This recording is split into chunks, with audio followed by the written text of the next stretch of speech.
ఒక శకం ఈరోజు ముగిసింది. నటుడితో పనిచేయడం పూర్వజన్మ సుకృతంగా భావిస్తున్నాను.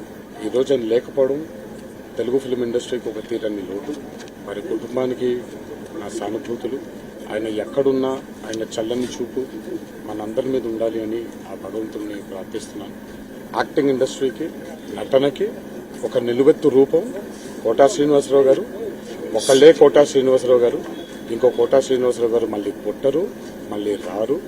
అందుకే నేను అందరికీ విజ్ఞప్తి చేసేది ఏంటంటే, ఈరోజు మనకి ఉన్న మాధ్యమాల్లో ఆయన మనకి మిగిల్చి వెళ్ళిపోయినటువంటి ఎన్నో అద్భుతమైనటువంటి పాత్రలు, చిత్రాలు ఉన్నాయి. లెట్ సెలబ్రేట్ కోటా శ్రీనివాసరావు గారు. అందరికీ నా విజ్ఞప్తి, బాధపడకుండా ఎంతైతే మనల్ని ఆయన రంజింపజేశారో, ఒక కారణంతో చేశారు, మనం దాన్ని, ఆ పాత్రల్ని, ఆయన మనకిచ్చినటువంటి ఎంటర్టైన్మెంట్ని మనం సెలబ్రేట్ చేసుకుంటాం.